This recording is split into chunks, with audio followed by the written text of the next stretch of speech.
Can't have a rainbow without a little rain. You need to take care of your health. That's like number one. When you go down like the track of losing weight, I think what it is that you get yourself in the mindset of bettering your life. Because it does better your life. God, like losing weight betters your life. Literally what I achieved is like extremely possible. Money's not the key to happiness, but it sure fucking helps. Because the older you are, the worse it's going to affect you to be bankrupt. I know. We both know. What's up, guys? Welcome to the Peachcast. This is episode 4. My boy Aaron. And quickly, I wanted to talk about how good this crack is going to sound. Again, there's nothing better. Oh, hold on. Don't ruin it. Yeah, I know. Here, shh.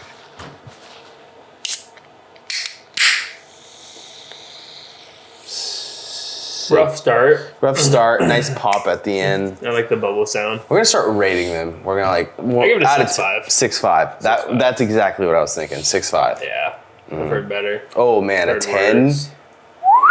You know what I'm saying? Anyways, first thing. How'd you wake up this morning? It's currently 5:58. We were here. I was here at 5 o'clock. We were both here around 5 o'clock. Here about 5:05. Don't let him lie to you. Don't let him act like he does all this big stuff, you know? How'd you wake up, though? Horrible. I did not want to get out of bed.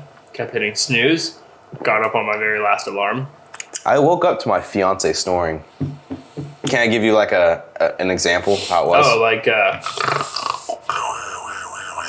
Kind of. Yeah. It was...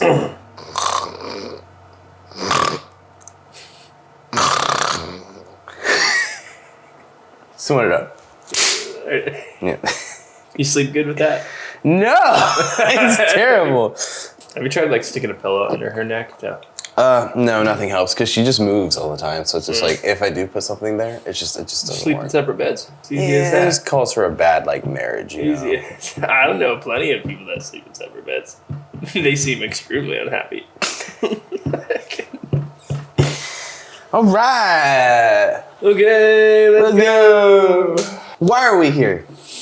We're here because we have a job to do, and we have to be here because we have a schedule and things to get done. I was gonna say that. You had me at gunpoint. That's why I'm here. That too. Shout out to Discord. You know, if you're in the Discord, I'm always in there. My boy PeachFit is always in there. We're always working. I'm coughing. Yeah. What's going on there? I'm coughing a lot. You okay? Yeah, I feel just a little sick today. From That's it. Where you were to now, you've lost like how much weight? 70 pounds? 60 pounds? Yeah, because I went from... You're bulking right now, I get it. Yeah. So, I mean, I lost like 115 and then put back on about 40 during the bulk.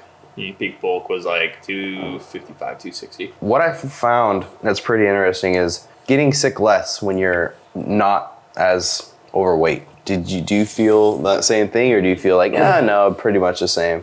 Because I feel like, honestly, like I feel like I don't get sick as often. I think your immune system's better, but I think there's a lot to play into that. I don't think weight's the only factor. I'd say you have like eating habits, activity levels, the things you're exposed to. So, I mean, I could definitely agree with you. I think I got sick more the heavier I was, but also my lifestyle is a lot cleaner now too. So I don't really get sick that much anymore. So it's just the eating, the consistency of like... I think so. I really think it is. I think it really comes down to what you're putting in your body is a big one. Even these are horrible for you. I mean, the stuff that's in them. So good. They're so good. You can't get away from them. But everything else, I mean, it's like you go to the grocery store and you look at other people's shopping carts. Oh. I mean, I look at them and I'm like, God, I mean, I barely afford everything I eat. And I'm like, I can't imagine shopping for just junk all the time. Like right now, I'm in a pretty big deficit. Yeah. I'm craving so much food. Just get a pizza.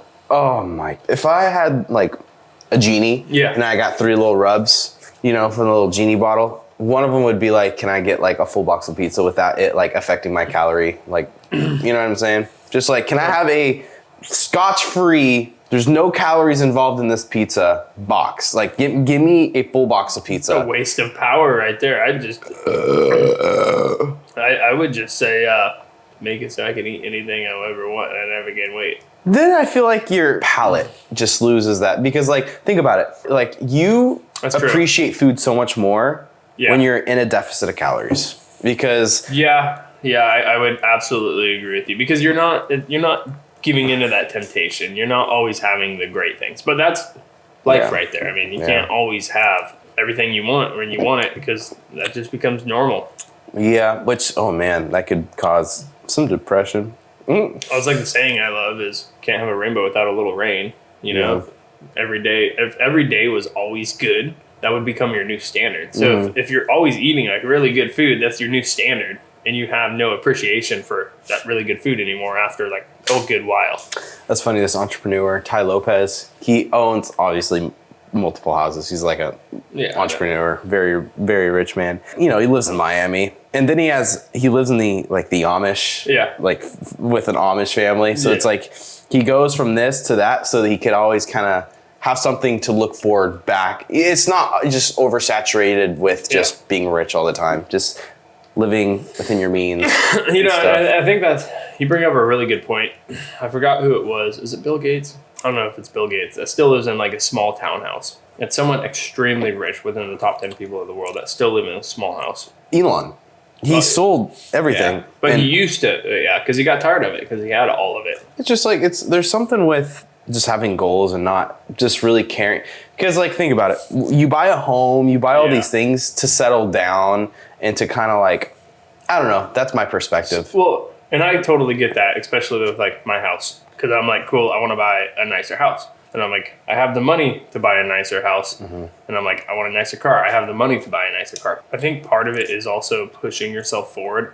I heard a saying once, and it was something along the line of, if your problems don't bug you enough, if they're just like, if they're like, meh, you're probably not going to change them. But if they're bad enough to really bug you, you'll want to make a change. Because you're like, I cannot stand these factors inside of my life. Like, I can't live with them. So just having your back against the wall kind of thing. Exactly, having your back against the wall. And so for me, like, my things were always like, I always wanted really nice stuff. And I'm like, now I have money to like buy stuff. And I'm like, if I buy it, does that satisfy my need? And then when I have it, would I have gratification? And then would I lose the motivation and drive that I currently have? Because now I'm at like a little bit of a nicer point. So would I rather just wait an extra few years to do it, just because so I have like more grit to me for the next few years so I can get further? That's interesting, because I've always seen you as like the person to be like, go, go, go. Yeah. And to see you not like that, I just don't see it happening personally, but I've never seen you with the stuff that you truly wanted. Yeah, that's true too. So it's like, that would be interesting. So don't get yourself a new home and don't get a new car. Well, like, you're staying here.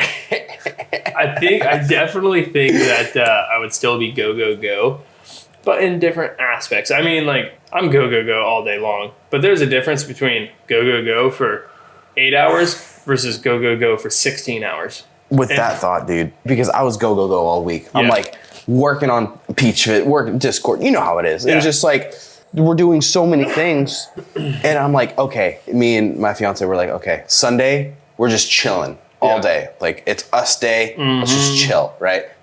We're looking forward to Sunday. Sunday, we're sitting there. We wake up pretty freaking late. 3 hours go by. We're chilling. We're watching a movie. After like 3 hours, you're just like, gotta do something. Like, this was boring. So it's like you get to that point of like, oh, I can't wait to get to this spot. But then you're there and it's just like, okay, this isn't as fun, or it's kind of And that's like one of my biggest fears in life is you get to your destination and realize that that destination wasn't the destination you wanted. Well, I don't think that should be a fear, because I actually think that's how it is. In a way, you already kind of know what it feels like, or you could kind of have an envision of what it is like. You're driving around in a car, or you're living at home. You could envision that. But being there and having that for like a month or two becomes your base. That's why you see all these rich billionaires like Elon just kind of just like, okay, they're just in a spot where they're just like sell everything, and just all they want to do is just keep upping their company and keep, just working on. That's what I envision. I just, They also say the journey, the climb, is sometimes better than the view. I agree with you. It's a ratio thing. It's just like, the climb is a lot more exciting because you're like, I can't wait. Oh my God, there's so many things. But it's like, there's risk and there's just so many things that you're just like scared about as well. Maybe that just adds to it. If you knew that you were going to make it, then it's like, maybe, I don't know. Yeah, but that takes the fun out of it, I guess. The adrenaline. Yeah. I mean, if everyone knew they were going to make it, then everyone would do anything they ever wanted to try and do. There's always fear that you're not going to make it because fear of failing means that your lifestyle or the things that you have around society, everyone likes to be comfortable. They like what they have. They don't want to break the circle and stuff like that. So it gets harder to get outside the box and do something that you're afraid to do the older you get, especially when you start getting like family life and stuff like that, because people are so stable. Yeah. And they're like, if I fail, this all gets disrupted. And then it's comfortable, like having the family life and stuff like that. It gets comfortable. Yeah. And then if you fail, it gets disrupted. And they're not even willing to have the thought of home life and everything be disrupted. So they're just step back and say, I'll just enjoy this. There's nothing wrong with that. There's plenty of people that do. I've been going through like kind of more of a downtime lately for the past like 3-4 weeks. It could be to the increased workload that I've had, like triple the workload. And that makes me like tired. Not necessarily tired. I just don't want to work. Like I get done and I'm just like, I can't just fucking sit here for another 4 hours and just keep going. And so it makes me want to go home. And then I start thinking about it. And I've had times like this multiple times before, there's highs and lows to everything. Everything's seasonal. You have times where all you do is work, and you're go. And then there's times where you've had all that and you need that break where you're still working towards a goal. It's just not as quick as it is. And so I find asking myself all the time is the slowing down. It scares me because I'm like, will I reach my goal? Because I get in my head and I'm like, am I going to reach my goal even if I'm not doing those 16-hour days, 6-7 days a week? Yeah. If I'm not doing 16 hours a day working, I'm like, someone else is out there going to be working harder than me. It gets really hard sometimes because, I'll come You're up in your own head. Yeah. Yeah, because, average, like, we do 10, 12-hour days. Yeah. And so it's like, if we're already doing 10, 12-hour days, I'm like, if I'm not doing the 16, someone else is going to beat me. 10, 12 hours a day isn't enough. Yeah. And, I'm like, I don't know. Is it though? And that's the thing. Life is full of is-its. Yeah. Is-its and what-ifs and stuff like that. But at the same time, like, I really enjoy, like, my home life these days. Like I said, I have a family. I have a kid. I like watching my kid. She's just getting to that age where she, like, really recognizes things. Mm-hmm. Like, what was it? Last night, she was saying cat. And she's sitting there. What was her first word? Cat, probably. That was realistically probably her first words last night. Cat. And, last night. Yeah. Well, like she says like uh-oh and stuff like that. And like reactions. Like, like she'll sit there and like you say a word back and she'll sit there and be like, take a little bit to do it. But like she was sitting there eating her food and she's like grabbing her food and throwing it on the floor because the cats will come and eat her food. And so like whenever she sees the cat, she'll grab her food and like throw it over and just sit there and watch it. And then she'll be like, cat. Yes. Yeah. And so her and her mom are going back and forth and she's like cat and she'll say cat and they went back and forth for like a good like 4 or 5 times back and forth. That's saying funny. Cat and stuff like that. And then inspecting things. It's interesting watching. I know I'm getting way off topic, but it's really interesting watching like the thought process behind the cats. I make a mess because in her mind she's like, I make mess, cats come eat mess under me.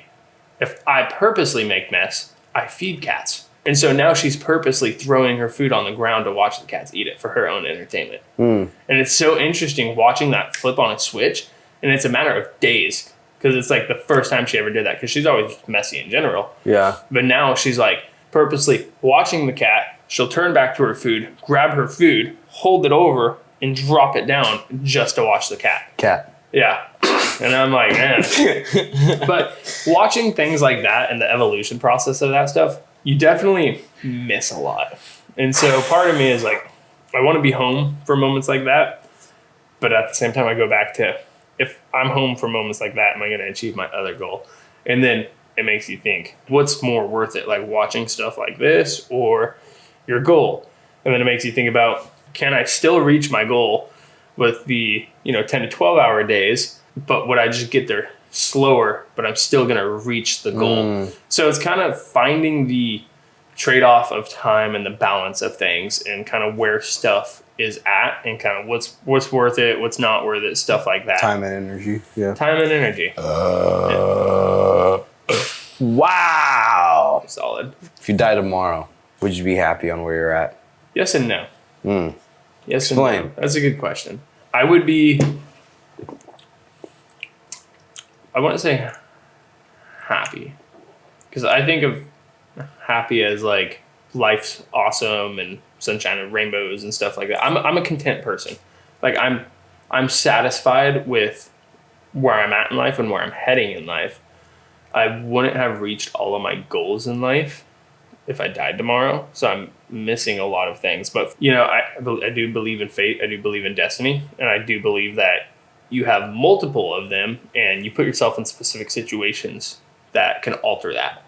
So, you know, you might have a destiny later on down the road, but if you choose X, you know, then now your destiny is going to change because of that. You know, it's kind of like the STEM theory. And so, yeah, if it's my time to die, it's my time to die. You know, do everything you can to prevent it. But at the same time, if you're dying, you're dying. You can't really, sometimes it's just shit happens. You can't do anything about it. So it's not that I would be 100% happy and I'd be like, yeah, I achieved my goals, because there's a lot of things that I would be like, well, I wanted to do this. But at the same time, I think I've lived a fulfilling life. And I think I've done a lot in my years so far. So yes and no. I feel like I'm a pretty satisfied person with the way I do live my life. Oh, yeah. But I wouldn't necessarily want it to end. Yeah, that makes sense. There's still a lot to do. And you're so young. Yeah, exactly. People don't realize he's not 50, by the way. Sorry. 30. 35. You don't have 5 kids? Not yet. No, not yet. Not yet. Yeah. Yeah. Yeah. Do you want 5 kids? Yeah, I do. What about you? If you died tomorrow, would you be happy? Ooh. I think I would be, just because I feel like I've made some kind of impact, and that makes me happy. And that was like, you know, a goal of mine. Yeah.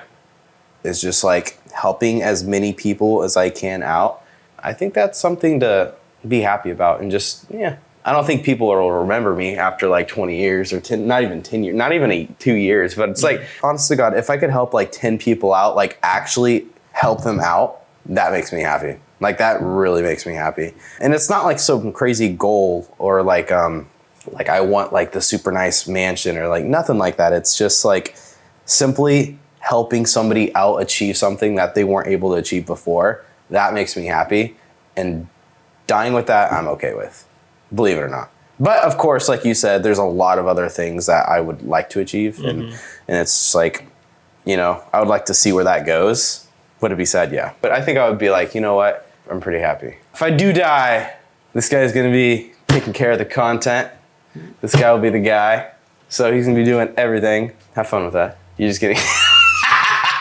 You would have to. I would, yeah, probably. No. I'd just bank off of your death. No, for real. That's what you're gonna have to do. Yeah. I want you to take the account, just write it. Hey guys, Jacob died, so now this is who's gonna be doing content.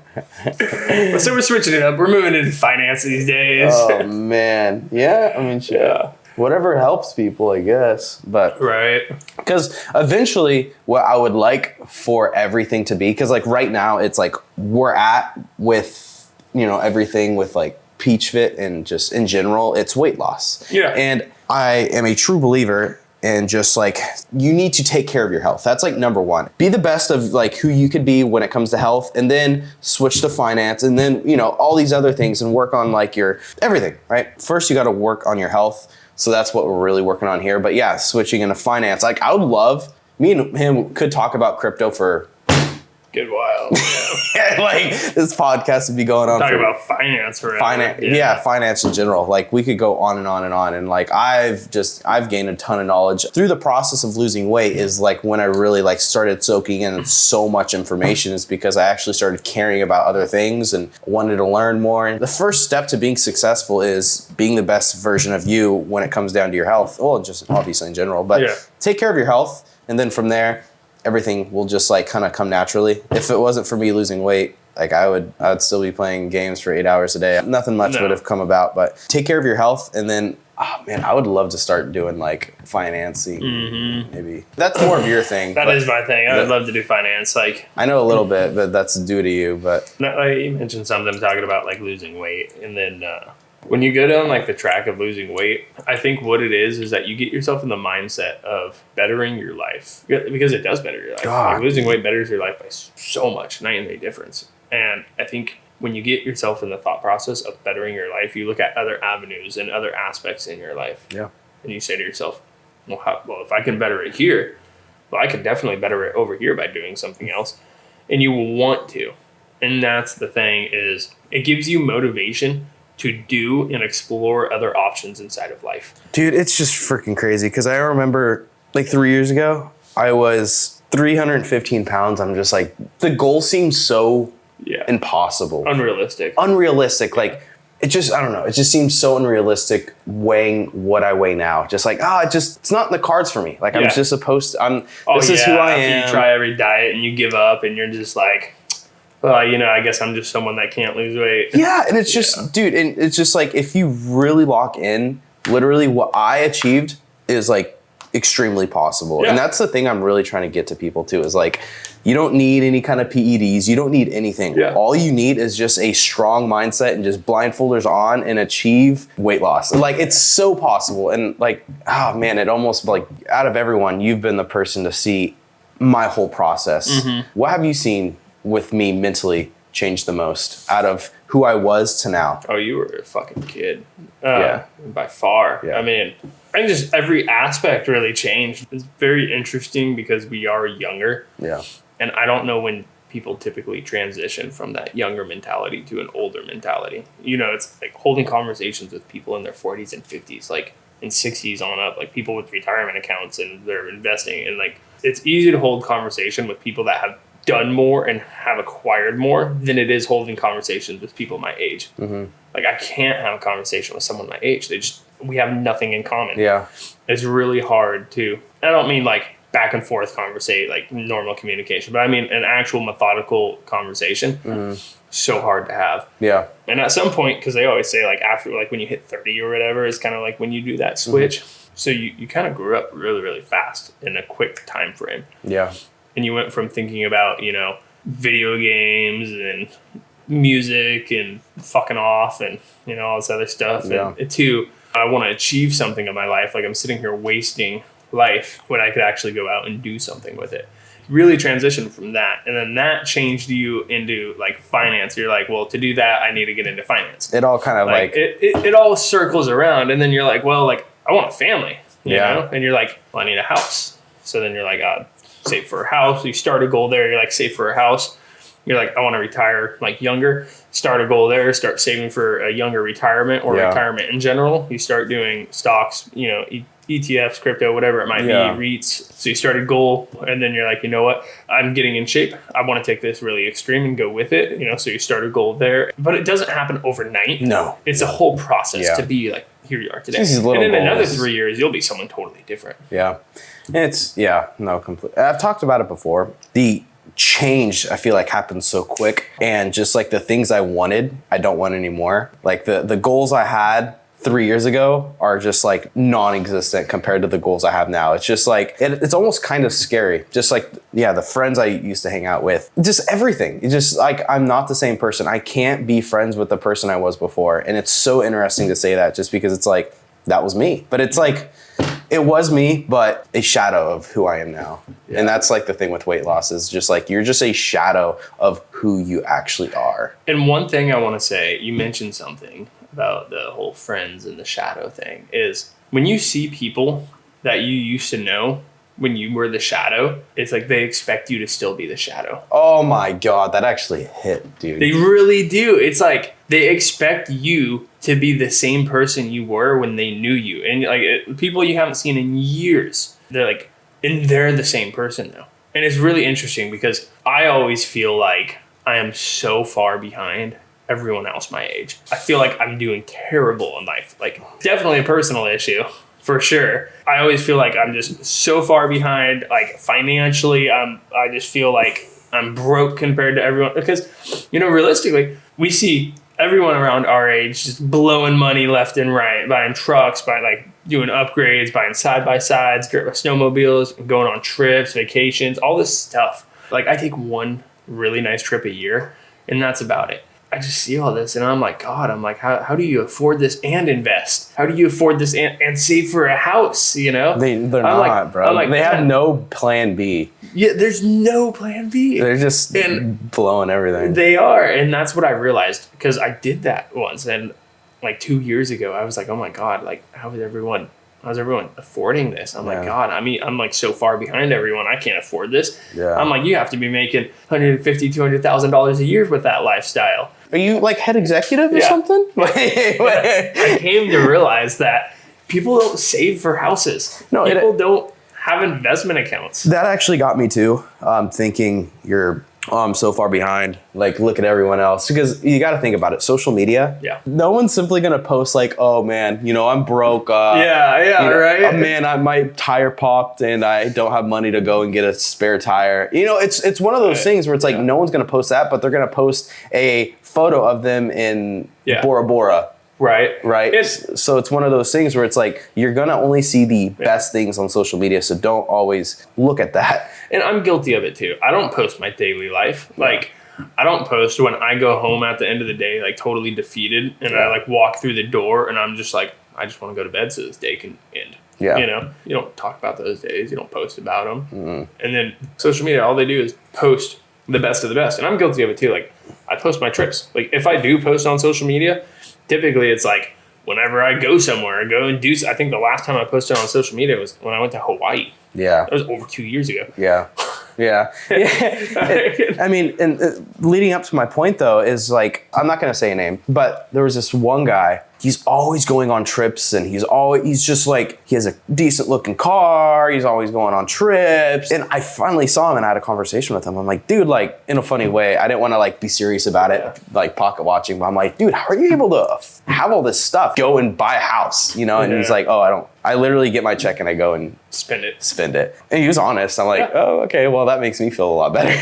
Right. But it's like, it is what it is. But yeah, I mean, I think we're all guilty of it. I mean, I do social media for a living, so it's like, I'm not going to be posting me after a bulk. Yeah. Well, actually, sometimes I do. I really do get what you mean. Social media influencers posting in their best lighting. You know what I mean? Right. And they're not going to be like, all right, you know, bathroom mirror. And no, it's going to be best lighting, good pump, some glycerol. Right. Yeah. Speaking of glycerol. Code Peach Alpha Line. Make sure to like, subscribe, follow for more. Because I am poor. Sad music. I live in a box. This is our house. This right here, there's nothing after Aaron's back. There's nothing. This is our box. That's it. This is where we live. We're trapped. I'm hungry. When I say I'm in a calorie deficit, it's because it's an accident. I'm actually poor and I have no food. That's a cheat code, honestly. It's being poor. Cheat code is a... Yeah, being poor is a cheat code for weight loss. If you can't eat, I mean, you're not gonna gain weight. Oh, just survive off of like Ritz and water. Gotta do what you gotta do. Get it done. Ritz actually sound pretty good right now. I like Ritz. I completely agree with you on stuff like that. And I get so frustrated. I don't know why I get so frustrated because I don't blame everyone for blowing all their money because goddamn, I would too. It'd be nice to have all that shit. It would be really like we went car shopping like 2 weeks ago. I'm like, I'm gonna buy a Jag, and like you're like, yeah, do it, and I'm like, I was like, I don't need it. And then, I'm like, it's just, but bro, I'm telling you, there's something poetic because I could go and spend a bag on like whatever, but like that's not what I want. When I'm financially ready and my goals are like being reached and I'm able to without like thinking about it. Cause like, I don't want to think about it. I want to be able to be like, oh, you know what? I could do this, whatever. There is something poetic about going from what I have now, a 2000 Chevy Silverado to like an Aston Martin. Right. DBX 707. Right. Blacked out. Come on now. That'd look good. Give me 3 years. Well, like that's my thing too, was it's like buying a house. Like I could go and buy like better house, bigger house, other things, but that's pretty much it. It's something poetic about going from like just all right, you know, something that gets you by to just high end. Like if you have no in between, like you have nowhere to settle except the top. Yeah. If you make it that way. And it's I think it takes a lot of willpower to not do that. There's so much influence out there to go and spend a bag on something stupid. You know what I mean? Right. It's not only that, you cut yourself short. Like, I'm a numbers guy. I love running numbers. Like, if you run the numbers on a compound interest of like a stock investment or something like that, you're running 8% a year or something like that. It's so funny because it's like, okay, this Jag is 30 grand, 30 years, 8% interest. Nope, that's 700K. Can't do that. Yeah. It's like, Aaron, what are you doing? Well, my thing is like a compound interest calculator. If you were to take, let's say you were to go buy a car, buy a mediocre car, like let's say like a low end 25K Mercedes or something like that for like the 30 to 40 grand range, you know? And that's at like you somewhat step into the boundary of like I have something a little bit nicer than a Honda Civic, 1992 Honda Civic or whatever you drive. Yeah. And you get that taste of like comfort. You know? You're like, oh, you know what? This is nice. Oh, is this all I have to make to actually have this? Is 30 to 40 grand, you know? Is this all I have to do? And so you get to that point and it creates that sense of like cushion. But if you have nothing and then you go all the way to the top, you now have no in between. So that means there's no stopping point for you except the top. But that's what I was kind of talking about earlier, that motivation wise. If you give into it and you start doing things like that, is that going to hamper you from the top? Rewind back to the actual money part. If you were to take $30,000 and put it into a compound interest calculator you can get a 15-year loan on a car these days. Yeah. That's absurd. 15 years on a car. How much percent down? 15 years. That's crazy. You shouldn't be doing more than a 3 to 5. Yeah. So it's like even at like a 3-year 8% return compound interest. If you did 8% every year on $30,000, I mean, put your money and then let it grow for another 20 years. You give up 3 cars. So you give up. We'll just say you do 3-year loan. You drive a beater for 9 years and you put 90 grand away or whatever it is, $10,000 a year or whatever. I mean, you're gonna be worth way more than what those 3 cars were. Bro, there's this person I know, and I know you know who he is. I know. You know. I know that we both know. No. He bought a super, super nice truck. It was like 90-something grand. 0% down, and like the interest was crazy, right? It was something crazy for like 15 years, and the thing is the guy's broke. He has no money, so he literally works his job just to pay his monthly. And it was like $2,300, $2,400, $2,500 for like years. I think it was like 8-9 years. Mm-hmm. And the thing is something just went out, and he has no money to go and get it. And it was something stupid. It was like $150. Like, but he's like, I don't have $150. I have to wait like 10 days for my paycheck. I'm like, bro. Yeah, and that's so hard though. And the thing about that is that I look at is I'm like, you're an idiot. This is what I look at. How are you going to pay that off? How do you truly expect to pay that off? When it's paid off, it's not worth shit. Yeah. You know, you have no value there. I mean, a 15-year loan to pay it off, I mean, what's it going to be worth in 15 years? $10,000, $20,000? 15 years? Like $15,000. So you paid with interest probably $140,000, $150,000 for something that is now worth $15,000 to you. It's hard to go and buy a vehicle. So you're spending $150,000 and they're handing you $15,000 in return. Does that sound like a good? Jacob, I tell you, you give me $150,000 right here, right now. I'll give you $15,000. Does that sound good? Put it there. But it's things like that. Put it there. And then it's things like that because there's more than your monthly payment. And that's what people don't realize is that it's a car. It's like taking care of a kid in a way. It's like you have things you got to take care of. You need insurance. You're going to need wheels and tires. You're going to need maintenance. You're going to need all this other stuff. Oil. It's like, it's crazy. And you're a mechanic. So how many parts are in a vehicle? That's how many parts could go wrong in a vehicle. A lot. You know what I mean? You know, these days, I mean, you have over 100 sensors on a truck. Oh my goodness. You know, I mean, you have over 100 different failures. I mean, it's absurd. It is, and then I think about situations like that where you're blowing your entire paycheck on something.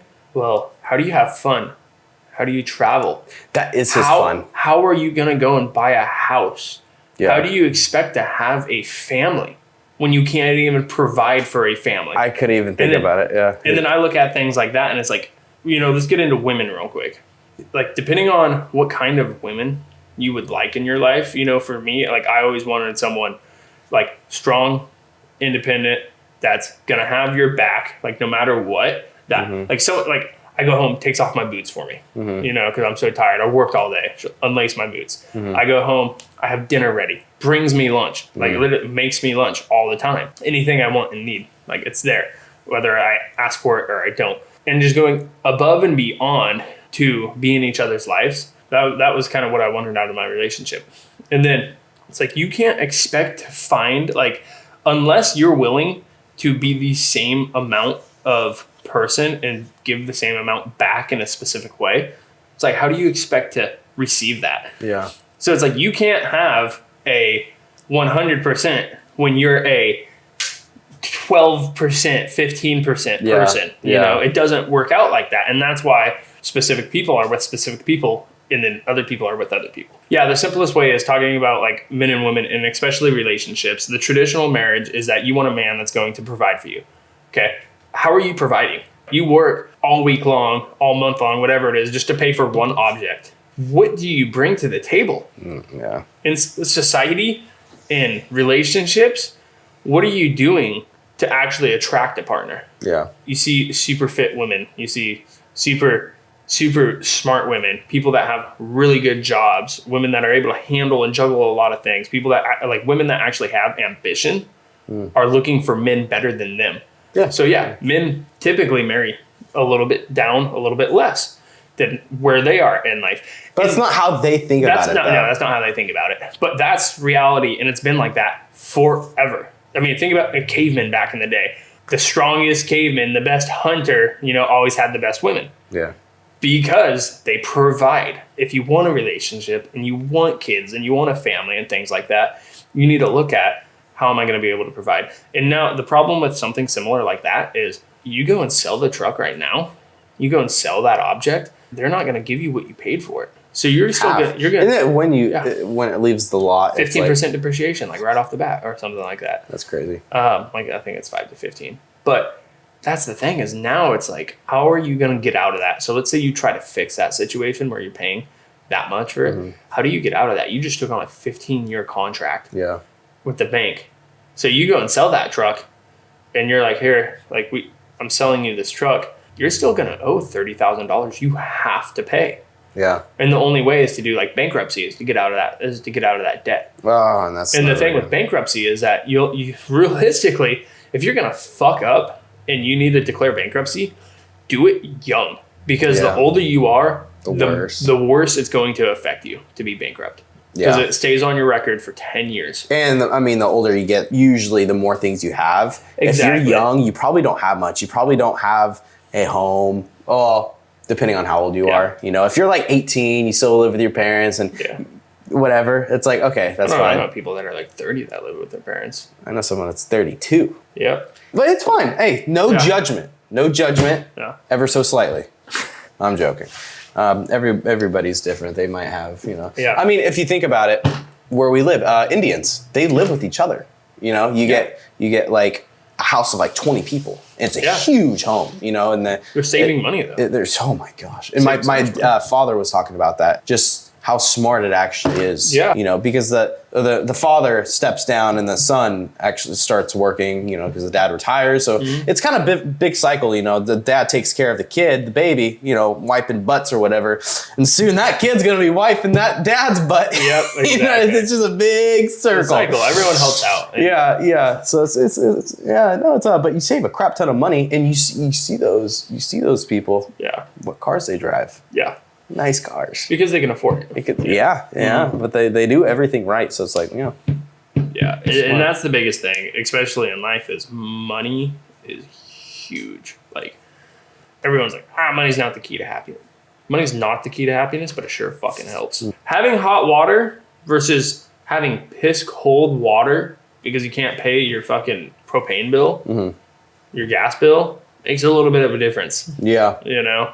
Having running water, you know, having working appliances and a working toilet, for God's sakes. I mean, there's a difference. And so quality of life changes.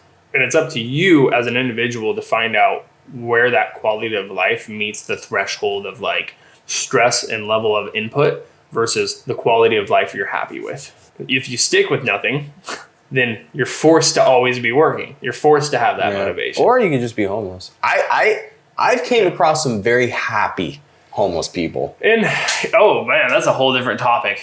Like happiness in life, very, very true. You could be homeless. You could be living in a jungle like Tarzan. Yeah, I think it's not John Rohn. It's I want to say it's Marcus Aurelius that talks about a true man only needs himself to find true happiness in life. Oh, I completely agree. You know, there's a difference between, let's say you take two homeless people, for example, and one of them sits there and begs and complains about life and tells you like how things went down for them in their situation. And then you have another one that accepts it and says, you know what, yeah, I'm homeless. I'm going to be the best homeless person I can. Agree. Oh, check out this awesome fort I built. And that's the thing is happiness is definitely something individually gained on perspective of life. Really quick, you talked about complaining. What's really funny is no one cares. And that sounds so bad, but like nobody cares. And that it's super funny. Get a scene here. Yeah. So I'm here, I'm clothes shopping, needing to get some clothes for someone. There were two coworkers and there was a guy and a girl, and the guy's just minding his business, just trying to do his job. And the girl, she's doing the same thing, but she's complaining. She's talking. She's like, talking to the guy saying like, oh my gosh, like my car broke down. And like, it's so funny because I know that guy doesn't care. And the only words that's coming out of his mouth is, oh man, that sucks. Yeah, right? And so then I had to go and fill up my car. Oh man. I could just tell that dude is just like, he wants to say, I do not care. And it was just so funny because I'm sitting there, I'm like, dude, shut up.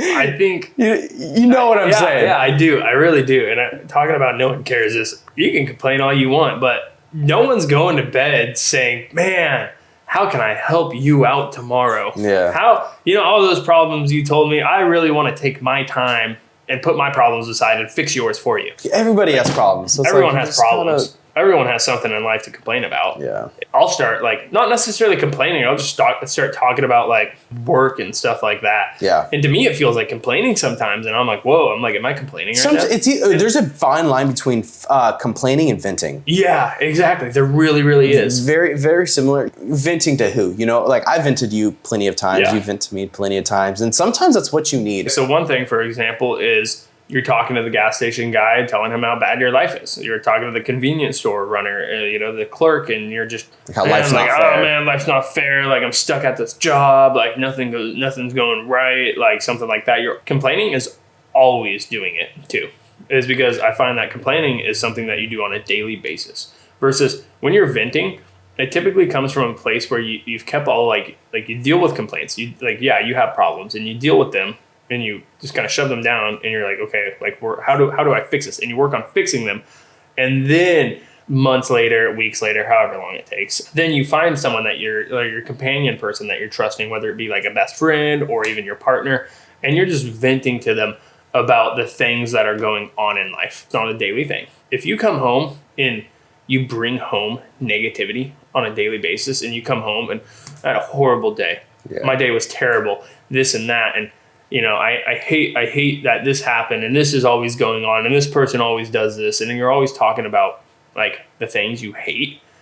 It makes your home life like unenjoyable. Yeah. You don't bring work home with you. Leave that there. There's occasionally times where you do bring it home, but learn how to separate work and home life. Yeah. Because there's two different things. Yeah. That took me a little bit. But yeah, venting and complaining. Complaining you do every day. Venting you don't do every day. Complaining you do, you tell everyone about your problems, and then venting you tell your selective people that you entrust with your problems because they're not going to judge you. Yeah, because they know that you're just venting real quick. I like that. What would you like to leave off with, Mr. Pine? Get yourself debt free. Start saving and investing. Time is one of the most important assets that you have, so use it wisely.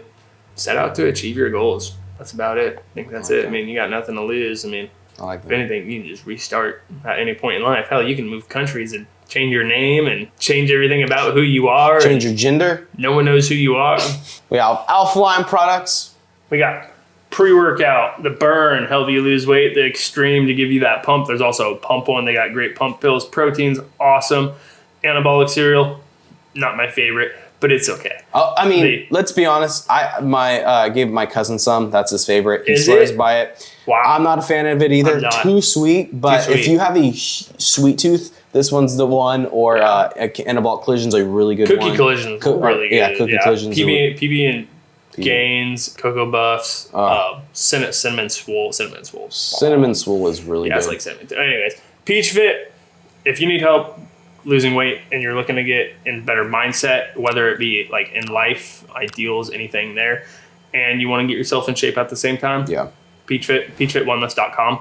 Go check it out. We built this company together. It's kind of our brains combined on, everything we did to lose weight. We feel like having a support system is like extremely crucial. Workouts, mentality, everything like that. And when it comes to weight loss, it's mostly your mindset. And we talk a lot about that. And it's kind of the same setup we got pretty much in the program and stuff. And exactly. We're just talking to you guys. And so, hey, if you guys are interested, PeachFitWellness.com. And that's it.